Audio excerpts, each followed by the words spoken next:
Halo sobat, pernah nggak sih kalian nonton satu video di YouTube, TikTok, atau Instagram, terus tiba-tiba cara kalian mikir langsung berubah? Atau malah bikin kalian kepikiran seharian? Nah, itu bukan kebetulan. Itu namanya efek komunikasi massa yang bikin ngena banget. Di video ini aku bakal bahas gimana media bisa memengaruhi pikiran, perasaan, sampai tindakan kita lewat satu contoh kasus yang super deket banget sama kehidupan sehari-hari, yaitu kampanye anti-bullying. Kita bakal kupas efek kognitif, afektif, sampai konatifnya secara mengalir, santai, tapi tetap berbobot. Dan di situ kita bakal lihat gimana 3 efek komunikasi massa bekerja secara bertahap. Yuk, langsung aja kita masuk ke pembahasannya. Nah oke, sekarang kita masuk di pembahasan. Sebelum masuk ke contoh, ayo kita pahami dulu konsep-konsepnya. Dalam teori komunikasi massa, efek media itu biasanya dibagi menjadi 3 tingkatan. Ada efek kognitif, afektif, dan juga konotatif. 3 efek ini bukan berdiri sendiri, tapi saling berhubungan. Media biasanya memulai dari memberikan pengetahuan, lalu memicu emosi, dan akhirnya mendorong tindakan. Dengan kata lain, media itu nggak cuma ngomong, tapi juga ngebentuk cara kita ngelihat dunia. Sekarang kita masuk ke contohnya. Misalnya, ada sebuah video kampanye anti-bullying yang lagi viral di Instagram ataupun platform lainnya. Nah, videonya itu menampilkan keseharian seorang siswa yang mengalami bullying, seperti disindir, diajak fisiknya, diasingkan teman-temannya, sampai akhirnya takut buat datang ke sekolah. Visualnya kuat banget, narasinya juga jelas, dan musiknya emosional. Dari sini kita bisa lihat gimana 3 tingkatan efek komunikasi massa bekerja secara satu persatu. Pertama, ada efek kognitif. Efek ini adalah efek yang berhubungan dengan pengetahuan, pemahaman, dan juga kesadaran audiens. Di tahap ini, media berfungsi sebagai sumber informasi. Lewat video tadi, penonton jadi tahu apa itu bullying dan juga bentuk-bentuknya.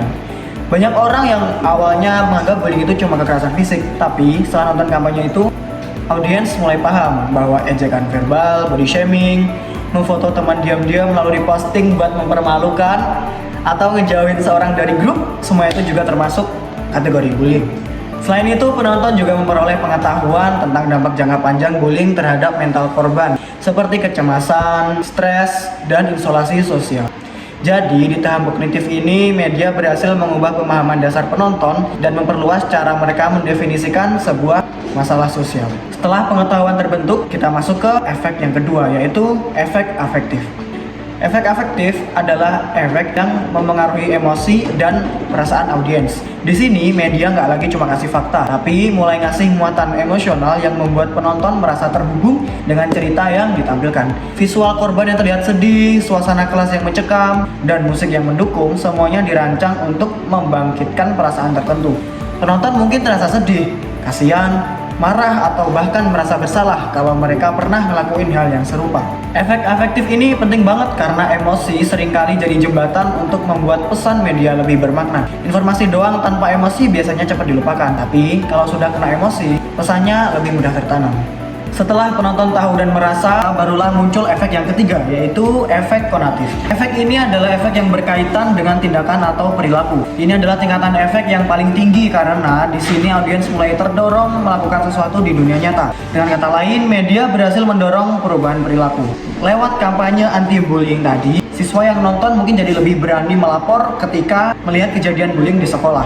Ada yang mulai membela temannya yang sering diejek, ada yang memilih berhenti ngejek orang lain karena sadar efeknya begitu besar. Bahkan guru atau orang tua yang nonton juga bisa terdorong untuk lebih aktif memperhatikan interaksi siswa. Semua ini adalah bentuk nyata dari efek konatif, di mana media akhirnya menghasilkan tindakan. Dari analisis kasus ini kita bisa lihat jelas kalau 3 tingkatan efek komunikasi massa bekerja secara bertahap dan saling mendukung. Media memberi informasi dulu, membangkitkan emosi, baru akhirnya mendorong tindakan. Kalau salah satu tahap ini nggak maksimal, misalnya penonton nggak dapat informasi atau nggak tersentuh emosinya, biasanya perubahan perilaku juga nggak terjadi.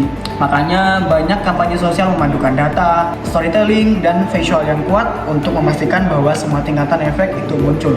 Jadi, kesimpulannya komunikasi massa itu punya peran yang besar banget dalam membentuk cara kita memandang sebuah isu sosial. Dari satu video kampanye aja, kita bisa lihat gimana media pelan-pelan ngebentuk cara orang berpikir, bikin mereka ngerasa sesuatu, sampai akhirnya mendorong mereka buat ngelakuin tindakan yang lebih baik. Itu kekuatan komunikasi massa, dan itu juga kenapa kita sebagai penonton harus sadar kalau apa yang kita lihat bisa benar-benar ngarahin cara kita bersikap. Semoga analisis ini bisa bikin kalian lebih paham gimana media bekerja dalam kehidupan sehari-hari. Makasih udah nonton, semoga bermanfaat dan sampai ketemu di video selanjutnya. Bye!